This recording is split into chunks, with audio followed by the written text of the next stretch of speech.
G'day and welcome to the Wet Tropic Times Online, where your one-stop shop for all your local news, events and community reminders. This week we cross over to our journalist David Gardner, who is in Babinda speaking with Rodney Edwards, the President of the Babinda Chamber of Commerce. But before we cross to Dave and Rodney, let's check out this week's local updates from our Wet Tropics region. The Power of Upcycling starts tonight. Mission Arts is thrilled to be hosting this year's Upcycle exhibition starting tonight, Friday the 16th of October to the 18th of November. Artists from the area have been creating unique and beautiful artwork out of weird and wonderful materials that you wouldn't normally see at an art exhibition. This year's exhibition will showcase plenty of examples of found, old and reusable objects with the goal of recycling and transferring them into contemporary art. The exhibition will be open daily from 10 a.m. to 2 p.m. in the Mission Arts Centre, so make sure you head along to check out this year's recycled artwork and show your support to our local artists. Tully Queensland Country Women's Association branch inducts a new executive committee member. Queensland Country Women's Association Tully branch recently held their AGM at the Tully Hall, where their new office bearers for the 2020 to 2021 year were inducted. This women's group was formed in 1922 and is made up of women from all over Queensland coming together for many different reasons, whether it's just about meeting new people, making new friends, learning heaps of new skills, or just getting involved in the community. The full list of the new committee members is listed on this week's Wet Tropic Times. If you'd like to find out more, check it out. Don't forget to get your light and bright shirts out for Loud Shirt Day.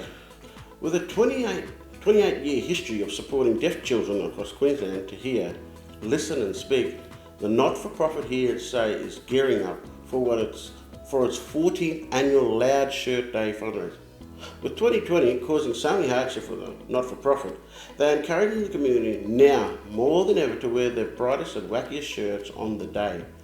All funds raised are used to support the children with hearing loss to reach their full potential.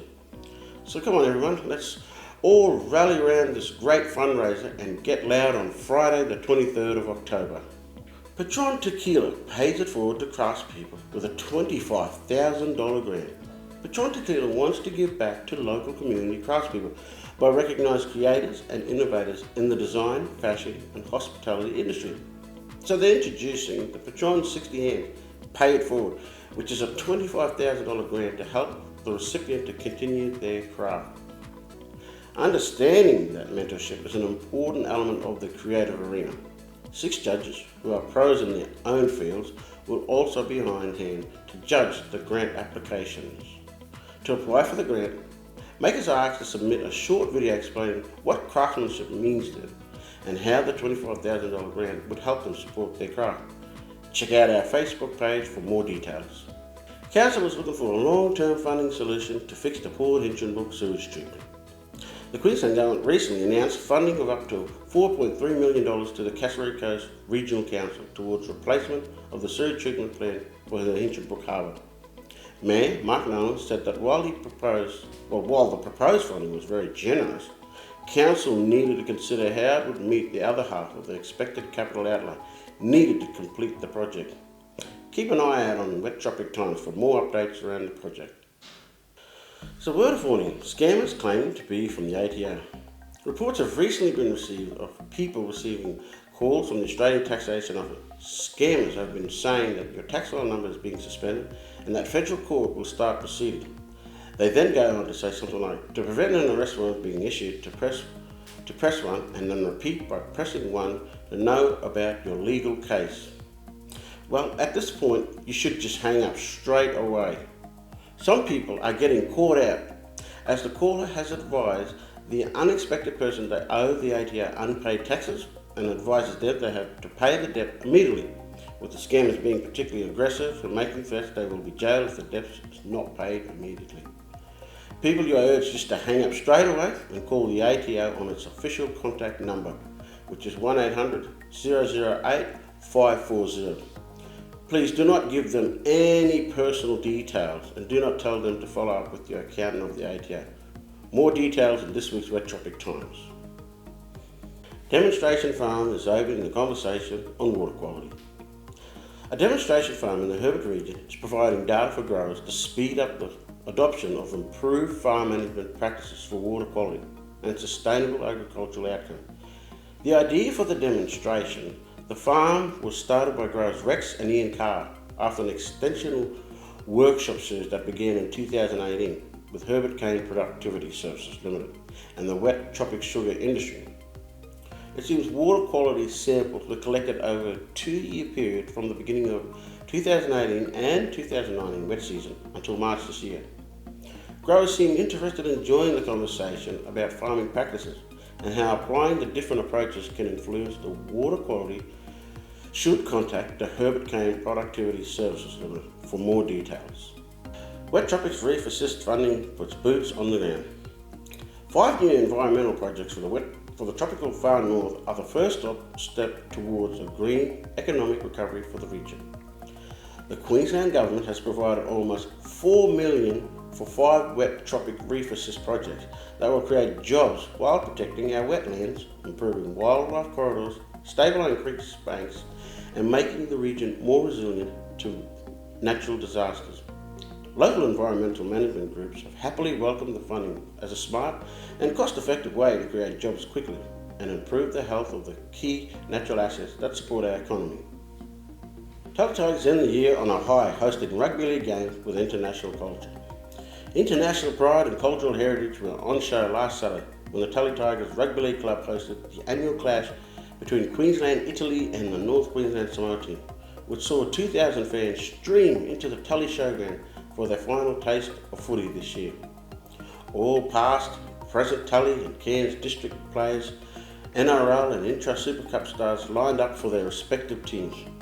Prior to the start of the game, the crowd was upstanding as the Samoan and Italian national anthems were played before the powerful Manu Sivitau war dance led by Ernest Suvai was performed by the Samoan team. A brilliant event. Herbert River Amateur Swimming Club hosted their annual carnival last Saturday.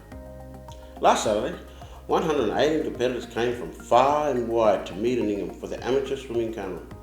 The Herbert River Amateur Club hosts their annual event where swimmers can race against their own times. Amateur swimming clubs came as far as Ayr to be involved in the carnival. It was a great day had by all, and it was great to see everyone out competing again after all this complication of COVID-19 has thrown their way. Now let's cross across to our on-the-ground reporter David, who is over in Babinda, having a chat with Rodney Edwards about what is happening over there. G'day David. G'day, I'm David Gardner. I do some sub-editing and writing articles for the Wet Tropic Times, and today I'm talking to Rodney Edwards, who's the president of the Babinda Chamber of Commerce and also runs Roddo's news agency. Rodney, you've had a lot to do with the town for quite a long time, and there's been some interesting topics and subjects coming up lately, and we've been reporting them in the Wet Tropic Times. Let's start off with the water tank, which seems to be a bottomless tank of information and stories, doesn't it? Yeah, probably started about 5 years ago, and we got together, and Brett, our local councillor, suggested we had a bit of money there to spend a bit of money, we might get it cleaned up, and then from there we thought, it'd be a good idea to get a mural put on it. Well, what sounded like an easy idea, and we just kept hitting stumbling blocks. Horizon originally said yes, no problem, but every time we got to the point where we had either funding or whatever, they come up with this thing where they held the council to ransom and wanted them to take ownership of the tank, which was basically transferring their liability to the council. So after a couple of attempts, just said, well, this is never going to happen. So the best thing to do is, because it's such an eyesore, we just need to put pressure on Horizon to either clean it up or get rid of it. And now we hear back through the member for Hill, Shane Knuth's office, that again there seems to be what appears to be a delaying tactic from Horizon. Yeah, well, we've just had communication to Shane's office again, and again, it's the Horizon's playing silly games. They're still sort of just saying, we'll see what we can do, but it's pretty obvious that they don't want to do anything. It's going to cost them money, but it's going to have to, because eventually it's going to have to go because it's rusting at a pretty phenomenal rate already. So eventually they're going to have to address it, and just wish they would sooner than later. And what would you then do? Would you replace the tank or have another one like it somewhere else as a sort of an iconic landscape feature? Yeah, we have come up with another idea, seeing that Plan A never worked. So Plan B was down near the water fountain. We could, as I said, oh God, if we could never seem to be able to get a mural on that tank, let's just get our own tank. So it made probably a smaller version, obviously, and make it look like a water tank, because that's what makes Babinda unique. We are the wettest town in Australia, so that's basically our iconic thing. So the idea was to put a tank down there and with photo opportunities for people dropping by, and of course once we got them down there, they basically got to go back uptown to get back out of the town. So we've captured them in the town, and so that's Plan B. But of course, again, it's going to take money, and we'll be looking towards getting grants for that. Which brings up another subject which you mentioned, the wettest town in Australia, Tully or Babinda. You're certain it's Babinda? Oh, it's a no-brainer. It's only got to look at the record. Babinda is the wettest town in Australia. That's it. There's no question.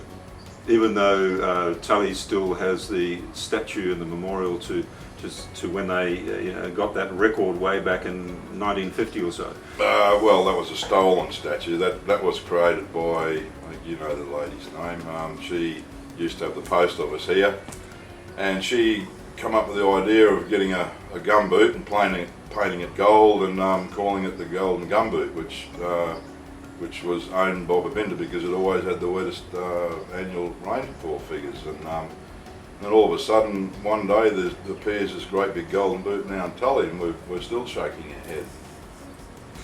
The Babinda Chamber of Commerce, while you don't have a lot of, I guess, members doing things all the time, but it's still quite an active little organisation, isn't it? Yeah, no, it's yeah, no, we all well, we fully understand once everyone's done their full day at work in the shop. Quite happy just to go home and have tea and watch a bit of TV. But yeah, no, a few of us, we all get together, and it's a way that we can communicate to the council as a body rather than individuals trying to sort things out. And also with state government, we've also got a conduit there to Shane Canute. And what are the priorities, do you think, for Babinda moving forward? The biggest priority to me is we need to get some more land, more housing in the town, because one day, the day will come when the old mill site, something will happen there. When, no one knows, but when it does happen, it will create jobs, of course, which means we need somewhere to put for these people to live, rather than them live in another town and community. So we, for commerce sakes, we'd rather than live here and shop in our local shops. So I think the biggest priority, and something, I think I've been in Chamber for probably 16, 17 years, and the whole time we've always talked about opening up new housing blocks. And we did talk about this a little bit with the newspaper. Public transport, is that? Do you think that's an important issue that we definitely will face in Babinda, especially in the coming years? Oh, absolutely. That's another topic that's always comes up. It has done ever since I can remember. Is there's a need there for people to get the cans who haven't got transport, either by family or their own transport. There has been bus services, but unfortunately it's not a huge number of people that need this service, from what I can understand, and because it wasn't utilised on the commercial one, it failed. It did cease to exist. I know there's been calls to have a bus, but I don't know whether it's viable, where you have a bus sitting there that has to have a driver, has to be maintained, and unfortunately, I don't think if there was 20 people a day wanting to get the cans, well, it'd be fine, it'd be very viable, but I don't think the numbers there to make it viable. So The next option was to go. Brett Moller has been working on trying to get public transport being incorporated to public transport system. Whereas you've got your bus service in Cairns, so that will then sort of extend down Gordon, Balbamenda. I guess there are opportunities maybe for a joint partnership between maybe the state government, council, for even a trial service to see how that goes and see, you know, whether it's actually used or something. Yeah, like that. oh, look, it'll no doubt be used, but to what extent, no one knows at this point, without being anecdotal about it. But that's the only way it's going to be, because to do it, you know, whether it be Chamber, Task Force, or any group in Babinda, the cost would be prohibitive, I think. You know, to maintain a bus, pay a driver, all that sort of things. We even looked at a pseudo Uber type of situation where a local would use their vehicle and you'd compensate them for fuel, etc., in their time, just to do that odd trip for someone that needs to get up to a specialist or a doctor in Cairns. But then you got the logistics of if something happens, and you know, that just opens Pandora's box then for all sorts of lawsuits and whatnot. Yeah. Okay, all right. Well, thank you, Rodney Edwards from the Babinda Chamber of Commerce has been speaking with us this morning on the Wet Tropic Times video, and thank you for watching. Thanks, David. Thank you for that, Mr. David and Rodney. It was great hearing from you both. We hope you all enjoyed this week's overview of local news. Don't forget, just grab a copy of the Wet Tropic Times today for all the great stories, plus heaps more. Thanks everyone for watching, and have a great weekend.